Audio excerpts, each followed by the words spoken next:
Hey everyone, welcome to another deep dive. Excited to be here. Today we're diving into the science behind getting lucky. Ooh, We're interesting. breaking down how luck happens by Janice Kaplan and Barnaby Marsh. Sounds intriguing. This isn't about four-leaf clovers or wishing on stars. All right. It's about understanding the factors at play, beyond just random chance. I like it. So get ready to ditch those lucky charms. Okay. This is about taking control and creating your own luck.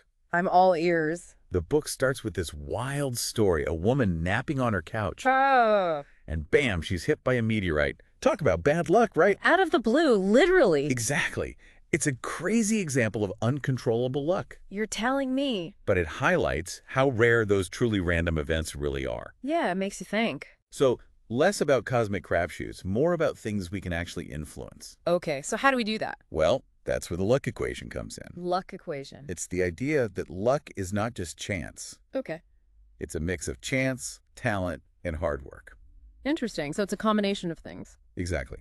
And the exciting part, we can control 2/3 of that equation. You mean our talent and hard work? You got it. By focusing on what we can control, we actually boost our luck. That's a concept I can get behind. Me too.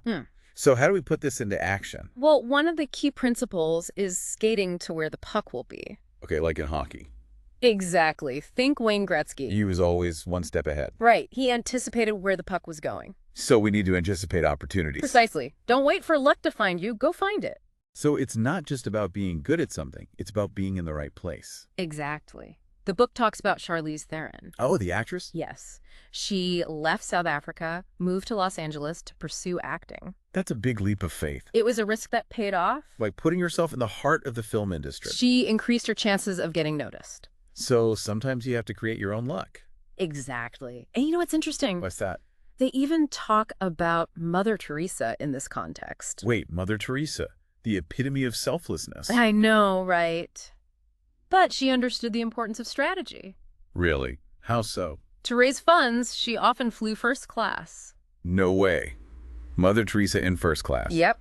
It seems counterintuitive, but it gave her access to wealthy donors. That's actually pretty brilliant. Right. It's about thinking outside the box, finding those unexpected pathways. It's like that saying, the only difference between ordinary and extraordinary is that little extra. Love that. So true. So we've got to be proactive and think outside the box. Absolutely. What other unconventional wisdom does this book offer? Well, another big one is connecting to the power of other people. Okay, the power of networking. But it's more than that. How so? It's about recognizing that we're not alone in our pursuit of luck. Okay, I like that. Our network, our connections can be incredible assets. It's like having a support system, a cheering squad. Exactly. The book tells this story about Srinivasan, Who's that? a journalist who lost his job. Oh, no. But instead of panicking, he reached out to his network. Good move. And guess what? They helped him land an even better position. Wow. That's the power of connection right there. It highlights the importance of building genuine relationships. It's like having a safety net when you need it most. Exactly. And speaking of shaking things up, Yes, I love that. another principle is zig when others zag. Ooh, I like the sound of that. It's about embracing the unconventional path. Not being afraid to be different. Exactly. Thinking differently, standing out from the crowd. Sometimes you got to break the mold to make a breakthrough. The book uses Mike Darnell as a prime example. Who's Mike Darnell? The guy behind American Idol. Oh, wow, that's huge. Right. At the time, nobody thought a singing competition would work. And it became a global phenomenon. Exactly. He zigged when everyone else sagged. And it paid off big time. Fortune favors the bold, as they say. Right. But it's not just about being bold. It's about calculated risks. Trusting your gut, having a vision. Exactly. The book even talks about this from a scientific perspective. Oh, really? Do tell. They discuss systematic unpredictability. Sounds complicated. It's a concept from animal behavior. Okay. Basically, animals with unpredictable movements are harder to catch. So being unpredictable increases your chances of survival. Precisely. It makes you a harder target for predators. Fascinating. But how does that apply to, say, career choices? Well, you follow the same path as everyone else. You become just another face in the crowd. Exactly. But if you do something different, something unexpected... You stand out. You become memorable. Exactly. It's like being that one bright red apple in a sea of green ones. You can't help but notice it. It reminds me of John Grisham. The author. Yeah, his first manuscript was rejected tons of times. Oh, I'd heard that, but he didn't give up. Not at all. He kept at it, and eventually his book became a bestseller. Persistence pays off. It's like another principle from the book, the power of persistence and passion. So it's not just about luck. It's about determination and passion. Absolutely. Overnight success is often years in the making. Reminds me of this cartoonist, Bob Mankoff. What about him? He submitted cartoons to the New Yorker for years, faced tons of rejection. Tough crowd. But he didn't let it stop him. And One of his cartoons became one of the most reprinted in the magazine's history. wow. Talk about turning rejection into success. Right. This book really challenges how we think about luck. It's not about chance or fate, but about preparation, persistence, and believing in yourself. So we're not just passengers on the luck train. We're the conductors. I love that analogy. We're choosing our destination, laying the tracks as we go. But even the best conductors need to know when to recognize a great opportunity. So true. What does the book have to say about that? Well, that's where the nature of lucky breaks comes in. Okay, go on. And the authors use this interesting analogy, the doubling penny. The doubling penny. I'm intrigued. Imagine you have a choice. Take $1 million right now. Easy choice. I'd take the million. Or a single penny that doubles in value every single day for a month. That's a tough one. $1 million up front is tempting. Right. But there's a catch. There always is. Tell me more about this doubling penny. Most people would grab the million, right? $1 million, who wouldn't? But the doubling penny is the smarter choice. Really? How so? That single penny doubling every day would be worth over 10 million by the month's end. Whoa, hold on. Are you serious? That's insane. It's the power of compounding. Okay, my mind is officially blown. So what's the connection to luck? It's about how we see those lucky breaks. We're always looking for the $1 million moment. Exactly. But we often miss those smaller chances, those doubling pennies. The ones that could grow over time, you mean? Precisely. We're so busy looking for that four-leaf clover. We miss the whole field of regular clovers. Right. The ones that, with a little effort, could bring just as much luck. So how do we apply this doubling penny mindset in our lives?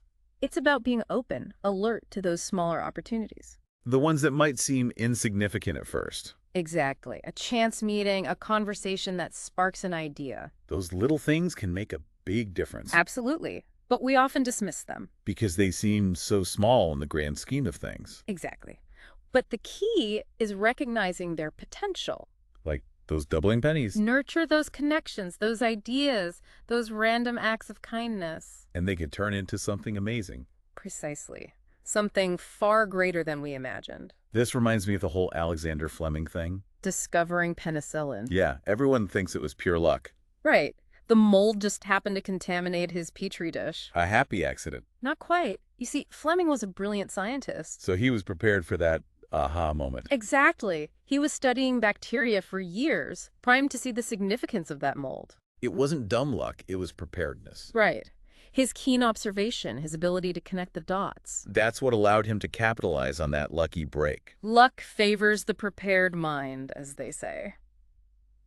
This is really making me think, what are those doubling pennies around me right now? That's the million-dollar question, isn't it? So how do I find them? How do I know what to look for?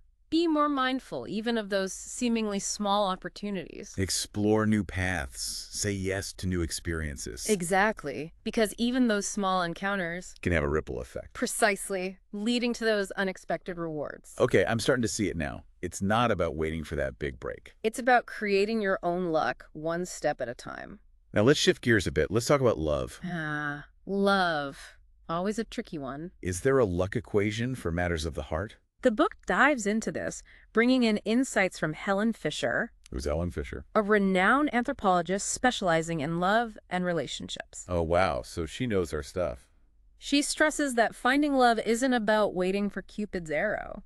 So no more hiding behind dating apps.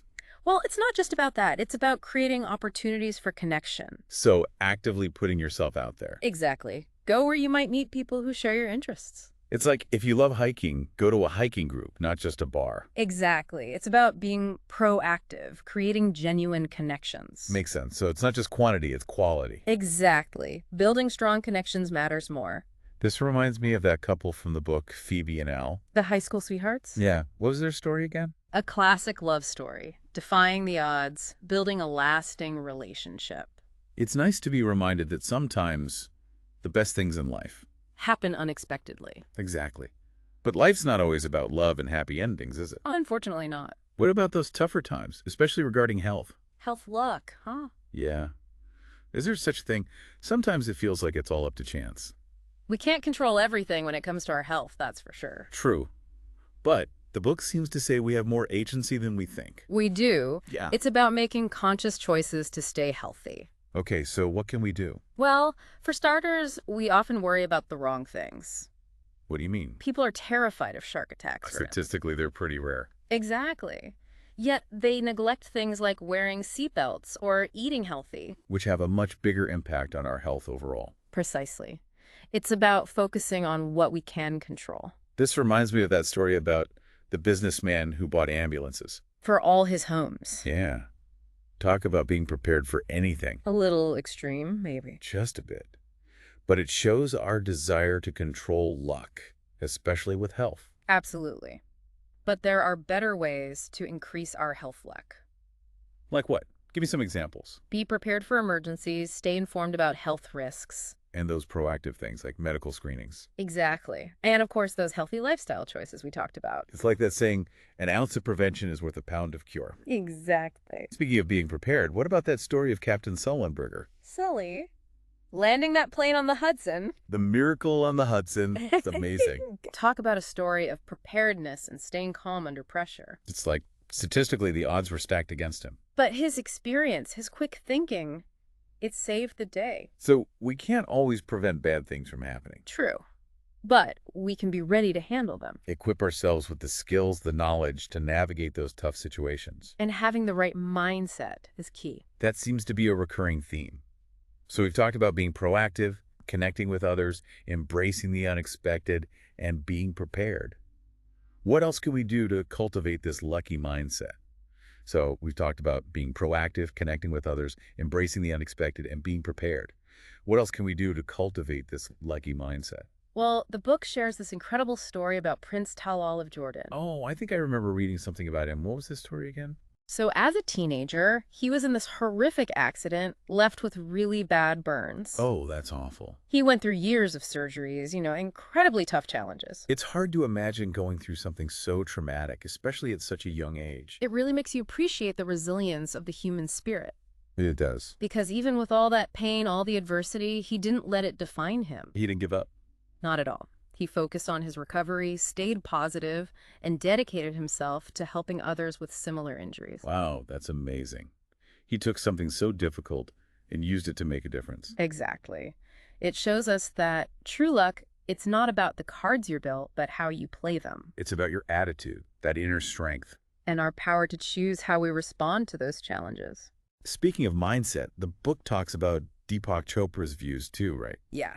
Chopra's all about how our thoughts and beliefs, they really shape our experiences. It's like the law of attraction. You put out positive vibes, you get them back. Something like that. But it's more than just thinking positive. We have to take action too. Right. We can't just wish for it to happen. Exactly. We got to create those opportunities, be ready to seize them. But having that positive mindset, believing in ourselves, that's what fuels our motivation, helps us see those lucky breaks. So it's a two-way street. Mindset and action working together. So this has been a really insightful conversation. It's like this book gives you a whole new perspective on luck. It's not about fate, but about choice, preparation, perspective, and it doesn't stop here either. There's more to learn, even beyond what we've discussed. Oh, definitely. This deep dive's just a taste. The book goes even deeper, more insights, research, practical advice. Everyone listening should check it out. I couldn't agree more. Okay, before we wrap up, what was that story about the taxi ride again? Oh, right. The authors, they're in a taxi, right. And the passenger, they're captivated by the sunset reflecting on the river. Sounds kind of random, but also really beautiful. What's the point of that story? It's a reminder, to appreciate the little things, the unexpected beauty around us. To be present, enjoy the moment. Exactly. Those small joys, they all add up, make life a little bit luckier. I love that. This has been fantastic. This book really makes you rethink luck. It's not about charms or whatever. It's about taking charge of your life, building that positive mindset, and creating your own good fortune. Couldn't have said it better myself. This deep dive has been amazing, but it's just the beginning. So to everyone listening, go explore, dive into this book, and remember, believing you deserve luck, that's the first step. Until next time, keep those eyes peeled for those doubling pennies, and keep creating your own luck.